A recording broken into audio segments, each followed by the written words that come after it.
PSL के अंदर cricket की क्वालिटी कम होती जा रही है। वो बात नहीं रही जो कि पहले सीजन में हुआ करती थी।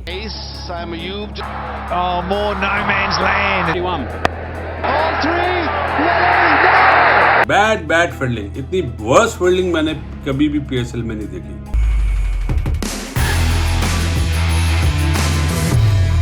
शायद ये स्टेटमेंट आपके लिए कंट्रोवर्शियल हो, खासतौर पे अगर आप पीएसएल के फैन हैं और आप मुझसे एग्री मत करें, बट अगर आप मुझे इजाजत दें कुछ हकाइक या फैक्ट्स आपके सामने प्रेजेंट करने की, तो शायद इस वीडियो के आखिर तक आप मेरी बात से एग्री करेंगे और आप एग्री करेंगे कि आईपीएल और दीगर लीग्स के मुकाबले में पीएसएल की सिग्निफिकेंस कम होती जा रही है। पीएसएल पाकिस्तान का एक बहुत बड़ा ब्रांड हुआ करता था, इनफैक्ट अभी भी है। अगर पाकिस्तान की जानिब से पिछले एक दहाई के अंदर कोई बड़ा ब्रांड निकला है, इंटरनेशनल ब्रांड, तो शायद वो पीएसएल है। क्रिकेट की दुनिया के बहुत बड़े नाम पीएसएल के साथ एसोसिएट होते थे। आपको पाकिस्तानी स्टेडियम्स के अंदर तमाशाई खचाखच भरे नजर आते थे, क्रिकेट की क्वालिटी बहुत हुआ करते थे। बट ये वाला जो सीजन है 2024 का, इसको अगर आप क्रिटिकली इवेल्युएट करें तो आपको वो सूरत हाल नजर नहीं आती जो कि माजी के सीजन में हुआ करती थी।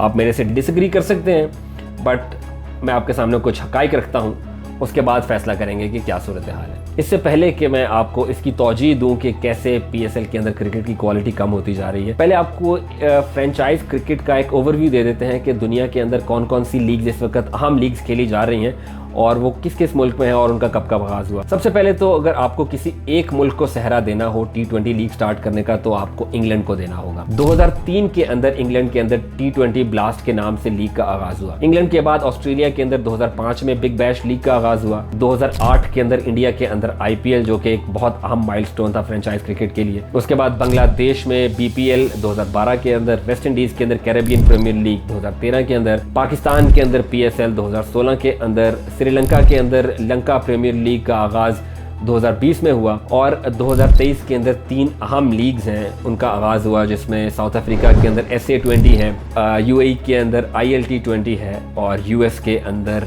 मास्टर क्रिकेट लीग है। ये तीनों लीग्स, इनका आगाज 2023 में हुआ और ये तमाम लीग्स हैं जो कि इस वक्त दुनिया क्रिकेट के अंदर इन्हें अहम तरीन दर्जा हासिल है। न्यूजीलैंड एक वाहिद मुल्क है जिसने अभी तक अपनी T20 लीग का उस तरीके से आगाज नहीं किया। तो अब बात कर लेते हैं कि कैसे पीएसएल के अंदर क्रिकेट की क्वालिटी कम होती जा रही है या पीएसएल अपनी सिग्निफिकेंस खो रहा है। पीएसएल एक टाइम में दुनिया की दूसरी बेहतरीन लीग करार दी जाती थी। अगर मैं आपको इंटरनेशनल एक्सपर्ट्स की बातें बताऊं तो उनके मुताबिक आईपीएल के बाद पीएसएल दूसरी बेहतरीन लीग थी। इंडिया के क्रिकेट कमेंटेटर आकाश चोपड़ा, उनकी स्टेटमेंट आपके सामने है जिसमें उन्होंने कहा था कि आईपीएल के बाद ये सबसे बड़ी लीग है। इसके अलावा इंग्लैंड के साबिक कप्तान माइकल वॉन, उनके भी ऐसे ख्यालात थे और रमीज़ राजा जो कि पाकिस्तान के कमेंटेटर हैं और साबिक कप्तान भी रह चुके हैं, उनके भी ऐसे ही ख्यालात थे। 2016 से लेकर 2019 तक पीएसएल ने क्रिकेट की दुनिया के अंदर एक बहुत बड़ा इम्पैक्ट क्रिएट किया। इनफैक्ट यहाँ तक था कि बिग बैश लीग के मुकाबले में पीएसएल को कहा जाता था कि ये बिग बैश से बड़ी लीग है। बॉलिंग के हवाले से बहुत से लोग बात किया करते थे कि दुनिया के अंदर ये वाहिद लीग है जिसमें T20 फॉर्मेट के अंदर सबसे अच्छी क्वालिटी की बॉलिंग है। इनफैक्ट अगर मैं आपको स्टैट्स दूं तो 2013 तक पीएसएल वो वाहिद लीग थी जिसमें सबसे कम स्कोरिंग मैच हुआ करते थे। इतनी बॉलिंग की बात हुआ करती थी, बॉलिंग डोमिनेट किया करती थी और किसी लीग में आपको ऐसा नजर नहीं आता था। इनफैक्ट वहां पर आपको यही नजर आता था कि दे मार 4.5 बैट्समैन छक्के पे छक्का मारता है और बॉलर्स की फेंटी लगाया करते थे। कुछ प्लेयरों का जिक्र कर लेते हैं जो कि माजी के अंदर स्टार खिलाड़ी पीएसएल का हिस्सा हुआ करते थे और वो स्टार पावर आपको आज शायद नजर नहीं आती। आपको बड़े से बड़ा खिलाड़ी पीएसएल के अंदर खेलता नजर आता था। इन खिलाड़ियों के अंदर Shane Watson, Kevin Pietersen, AB de Villiers, Brendon McCullum, Dale Steyn, Eoin Morgan, Chris Gayle, Sunil Narine, Shaun Tait, Andre Russell, ये और बहुत से ऐसे खिलाड़ी थे जो कि 2016 से लेकर 2019 तक आपको पीएसएल के अंदर नजर आए, जिन्होंने पीएसएल की क्वालिटी को 4 चांद लगाए। फॉरेन स्टार्स जो आया करते थे, फॉरेन प्लेयर्स या आया करते थे, वो पीएसएल की तारीफ किया करते थे। शेन वॉटसन ने अपने इंस्टाग्राम के ऊपर जब उनसे ये सवाल किया गया कि उनकी नज़र में आईपीएल और पीएसएल के अंदर क्या डिफरेंस है, तो उनका कहना था कि पीएसएल के अंदर जो फास्ट बॉलिंग का म्यार है वो सबसे अच्छा है। The quality of fast bowlers, like, and real fast bowlers. Every team that you play against in the PSL has got 1 to 2 fast bowlers who are bowling 150 Ks. So you play there and you need to be on your A game, otherwise you get exposed. इसी तरीके से Dale Steyn से भी एक सवाल पूछा गया और उनसे पूछा गया कि आईपीएल और पीएसएल के दरमियान क्या डिफरेंस है, तो उनका कहना था कि पीएसएल आईपीएल के मुकाबले में ज्यादा रिवॉर्डिंग है। The IPL, there's such big squads and there's so many big names and there's so much emphasis on maybe the amount of money that players earn and everything like that, that sometimes somewhere along the line the cricket kind of gets forgotten. And when you come to like a PSL or a Sri Lankan Premier League, for that matter, there really there's an importance on the cricket. तो ये तो बात होगी माजी की glory की। अब आपको 2024 के सीज़न की सूरत हाल बता देते हैं, जो कि बहुत बुरी सूरत हाल है। अभी आपको इस सीज़न के अंदर जो खिलाड़ी नज़र आते हैं, ख़ासतौर पर फॉरेन खिलाड़ी, उनके अंदर प्लैटिनम कैटेगरी के अंदर जो बेशतर खिलाड़ी हैं वो ऐसे खिलाड़ी हैं या तो वो अपनी रिटायरमेंट के करीब हैं या रिटायर हो चुके हैं। इन खिलाड़ियों के अंदर केरन पोलार्ड, जो कि अपनी प्राइम बहुत पहले गुजार चुके हैं, क्रिस जॉर्डन है, कॉलिन मनरो हैं, जिन्होंने इंटरनेशनल क्रिकेट से रिटायरमेंट वो ले चुके हैं। सो आपको ऐसे खिलाड़ी यहाँ पर नज़र आ रहे हैं जो कि अपने करियर के टॉयलेट जोन के अंदर हैं। आप देख लें इस वक्त PSL में सारे रिटायर्ड प्लेयर्स आए हुए। इसके अलावा ड्राफ्ट के अंदर जिन अहम खिलाड़ियों ने हिस्सा लिया था, जिनको चुना गया था, वो भी अपने आप को टूर्नामेंट शुरू होने से पहले पुल आउट कर चुके हैं, जो कि अहम खिलाड़ी थे। रीस टॉपली पुल आउट कर चुके हैं लीग से। राशिद खान अफगानिस्तान के खिलाड़ी, साउथ अफ्रीका के फास्ट बॉलर लुंगी एंगीडी, नूर अहमद अफगानिस्तान से और तब्रेज़ शम्सी वो पार्शली प्रेजेंट रहे हैं PSL में। ये वो अहम खिलाड़ी थे जो कि T20 की दुनिया के अंदर इन्हें अहम खिलाड़ी समझा जाता है। इसके अलावा अगर आपको अभी भी जो खिलाड़ी जिन्होंने PSL के अंदर हिस्सा लिया, फॉरेन प्लेयर्स, अगर मैं उनके बारे में आपको कुछ इंटरेस्टिंग स्टैट्स दूँ जिनसे साबित होता है कि शायद PSL जो स्टार पावर है PSL की वो ऐसी नहीं रही जो कि माजी के अंदर थी। आपको नजर आएगा कि अगर बॉलिंग की कैटेगरी लें तो ICC की जो T20 रैंकिंग है उसमें टॉप 10 खिलाड़ियों की जो रैंकिंग है बॉलिंग के अंदर, उसमें सिर्फ एक बॉलर है जो कि PSL के अंदर आया और वो वेस्ट इंडीज़ के अकील हुसैन है। इसी तरीके से बैटिंग के अंदर सिर्फ 2 खिलाड़ी हैं जो कि टॉप 20 रैंकिंग के अंदर मौजूद हैं, जो कि PSL में खेल रहे हैं। वो रायली रूसो हैं और रीज़ा हेंड्रिक्स हैं। और ऑलराउंडर्स की बात करें तो सिर्फ एक फॉरेन खिलाड़ी है और वो जिम्बाब्वे के सिकंदर रजा हैं। इसके अलावा मैं आपके साथ ये स्टैट्स भी शेयर करता हूँ कि किस मुल्क से कितने खिलाड़ी PSL के अंदर PSL 2024 में उन्होंने हिस्सा लिया। इसमें सरे फहरिस्त इंग्लैंड के खिलाड़ी हैं। इंग्लैंड से 16 खिलाड़ियों ने PSL में हिस्सा लिया।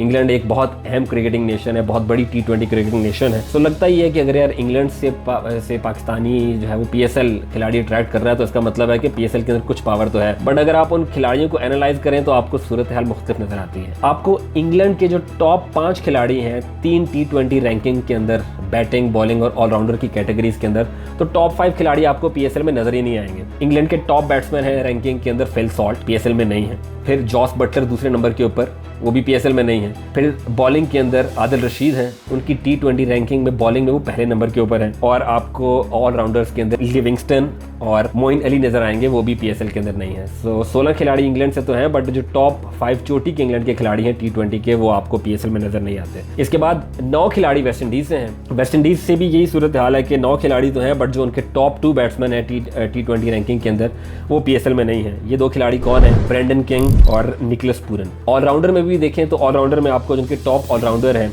जेसन होल्डर, वो आपको इस साल PSL में नजर नहीं आते। सिर्फ जो वेस्ट इंडीज़ के टॉप रैंकिंग बॉलर हैं वो आपको PSL में नजर आते हैं, वो है अकील हुसैन। इसके अलावा दीगर ममालिक से 4 खिलाड़ी आपको साउथ अफ्रीका से नजर आते हैं, 2 न्यूजीलैंड से, 2 Afghanistan, 2 Zimbabwe, 1 Australia, 1 Namibia, 1 Sri Lanka, 1 UAE। Australia से सिर्फ 1 खिलाड़ी होना पाकिस्तान या PSL के लिए कंसर्न होना चाहिए, बिकॉज ऑस्ट्रेलिया एक बहुत अहम क्रिकेटिंग नेशन है और अगर PSL को अपनी ब्रांड पावर को बनाए रखना है तो जो टॉप क्रिकेटिंग कंट्रीज है वहाँ से ज़्यादा खिलाड़ियों को अट्रैक्ट करना होगा। ऑस्ट्रेलिया से खिलाड़ी क्यों नहीं है, उसकी बहुत सी वजूहात हैं।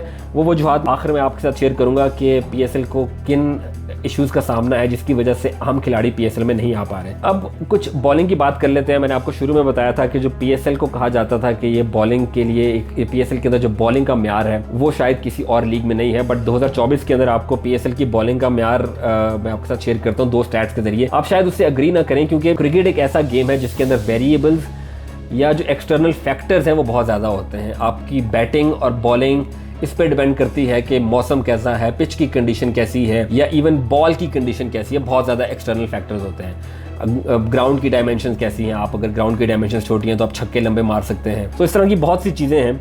बट बॉलिंग में अगर आपको जज करना हो तो मैंने सिर्फ 2 फैक्टर्स को लिया है, वो है एक्स्ट्राज और वाइड्स। इसमें भी सबसे इंपॉर्टेंट जो है फैक्टर वाइड्स का है, क्योंकि एक्सटर्नल फैक्टर्स बॉलिंग की क्वालिटी को इम्पैक्ट तो करते हैं बट वाइड्स कराने की क्वालिटी को इम्पैक्ट नहीं करते, बिकॉज जैसी भी कंडीशन हो आपको बॉल तो विकेट में ही करानी है। वाइड्स अगर आप कराएंगे तो इसका मतलब है कि आपकी जो बॉलिंग की क्वालिटी है वो अच्छी नहीं है। इंटरेस्टिंग स्टैट है, 2016 से अगर आप अब तक की PSL का जायज़ा लें तो 2024 के अंदर जो PSL है उसमें सबसे ज़्यादा वाइड्स पर मैच कराई गई हैं। इस PSL के अंदर फी मैच 5.9 वाइड्स कराई गई हैं, यानी कि तकरीबन 6 वाइड्स हर मैच में कराई गई हैं। और इससे पिछली लीग्स की हम बात करें तो आपको 2023 में 5.7 है, बट उससे नीचे आप जाएं तो बहुत कम आपको नजर आता है। 4.3, 5.3, 4.0, 3.9, 4.1, 4.3। और एक्स्ट्रास की बात भी कर लें, ये PSL एक्स्ट्रास के हवाले से सबसे बड़ी लीग है। सबसे ज्यादा एक्स्ट्रास इसी PSL के अंदर दिए गए हैं। 2023 के मुकाबला करें तो आपको सिर्फ 0.1 का डिफरेंस नजर आता है, बट रिकॉर्ड्स के लिए यही काफी है कि ग्रेजुअली जो बॉलिंग की क्वालिटी है वो कम होती जा रही है। फील्डिंग की क्वालिटी इस सीजन अगर आप देखें तो मेरा नहीं ख्याल कि जितने कैचेस इस सीजन में छूटे हैं वो किसी और सीजन में छूटे होंगे। एक स्टैट के मुताबिक 50 कैचेस छोड़े जा चुके हैं इस सीजन के अंदर, जो कि एवरेज बनता है 1.6 कैच ड्रॉप पर game. Sam Ayub just balled. Oh, more no man's land. It's sort of 71. All three. Bad fielding, इतनी वर्स्ट फील्डिंग मैंने कभी भी PSL में नहीं देखी। आपको ब्रॉडकास्टिंग राइट्स और PSL को जो दरपेश मसाइल हैं उनके बारे में मजीद बताते हैं, बट पहले आपसे गुजारिश ये है कि अगर आपको इस वीडियो के अंदर इन्फॉर्मेशन इंटरेस्टिंग लगी है और आपको कोई नई इन्फॉर्मेशन मिली है तो please like, share, subscribe, comment जो भी कर सकते हैं आप करें। अब आपको बता देते हैं ब्रॉडकास्टिंग राइट्स के हवाले से, और ये बात मैं इसलिए कर रहा हूँ बिकॉज अगर PSL का एक ब्रांड पिछले सालों में इवॉल्व होकर अगर बड़ा हुआ है तो इसका मतलब है कि जो ब्रॉडकास्टिंग राइट्स हैं उसकी वैल्यू तो इंक्रीज हुई होगी, मगर ऐसा नहीं है। PCB ने PSL से पहले एक प्रेस रिलीज जारी की थी जिसमें उन्होंने कहा था कि जो PSL के जो ब्रॉडकास्टिंग राइट्स हैं इसके अंदर बहुत ज़्यादा इजाफा हुआ है। इनफैक्ट उन्होंने कहा था कि TV राइट्स के अंदर 45% इंक्रीज आया है, बट अगर आप इसको रियल वैल्यू के अंदर कैलकुलेट करें तो आपको PCB की ये स्टेटमेंट फीकी नज़र आती है। प्रॉफिट एक मैगजीन है जिसने PCB की स्टेटमेंट को डाइसेक्ट किया था। PCB का कहना था कि जो पिछली 2021 के मुकाबले में इस बार तकरीबन 3 अरब रुपए ज़्यादा का रेवेन्यू उन्हें मिला है TV राइट्स के मुकाबले में, बट अगर आप इन्फ्लेशन को एडजस्ट करें और डॉलर अमाउंट में लेके आएँ तो प्रॉफिट की रिसर्च के मुताबिक 2022 के जो राइट्स थे वो 4.3 अरब रुपए में बिके थे और 2024 के अंदर जो राइट्स बिके हैं वो 6.3 अरब रुपए में बिके हैं। तो तकरीबन 2 अरब रुपए का जो है वो डिफरेंस है, 2 अरब जो है वो ज़्यादा है। बट आप इसको डॉलर टर्म्स में देखें तो 2024 के अंदर जो राइट्स बिके थे उनकी वैल्यू थी 24.6 मिलियन डॉलर और 2024 में जो राइट्स बिके हैं उनकी वैल्यू है 23 मिलियन डॉलर। सो 1.6 मिलियन डॉलर की कमी हुई है। तो अगर PSL का ब्रांड पिछले सालों के मुकाबले में बढ़ा है तो ब्रॉडकास्ट राइट्स की वैल्यू भी तो बढ़नी चाहिए थी, जैसे दीगर लीग्स में हो रहा है कि हर 2 या 3 साल के बाद जब भी राइट्स की नीलामी होती है तो उसके अंदर 50%, 60% तक इजाफा होता है, बट PSL के अंदर डॉलर टर्म्स में इसमें कमी हुई है। प्रॉफिट के मुताबिक तकरीबन 10% डिक्रीज़ हुआ है PSL की राइट्स की वैल्यू के अंदर। पैसे की बात ही हो रही है तो आपको एक और इंटरेस्टिंग चीज़ बता देते हैं कि PSL के अंदर जो जीतने वाली टीम है उसको $5 लाख मिलेंगे, मगर IPL के अंदर एक खिलाड़ी को, जो उनका सबसे महंगा खिलाड़ी है मिचेल स्टार्क, उसको इस बार $3 मिलियन दिए गए हैं, जो कि PSL के अंदर जीतने वाली टीम को मिलने वाली रकम के मुकाबले में 6 गुना का इजाफा है। सो IPL वैसे तो बहुत बड़ा ब्रांड है, उनकी वहाँ पे जो है वो मार्केट भी बहुत बड़ी है, बट सिर्फ खिलाड़ियों को अट्रैक्ट करने के लिए ये एक बहुत इंपॉर्टेंट फैक्टर है जिसमें आपको डिस्पैरिटी नज़र आती है। और अगर आप बाकी लीग में भी देखेंगे तो वो PSL के मुकाबले के अंदर काफ़ी ज़्यादा आपको फाइनेंशियल डिस्पैरिटी नज़र आएगी। अब आपको वजूहात बता देते हैं कि क्यों इस साल या पिछले साल के अंदर PSL की जो वैल्यू है उसके अंदर कमी आई। सबसे बड़ा इसके अंदर जो फैक्टर है, जो विंडो भी है, जो पूरी दुनिया के अंदर क्रिकेट का कैलेंडर है फ्रेंचाइज लीग का, उसमें देखें तो आपको PSL सुकड़ा हुआ नज़र आएगा।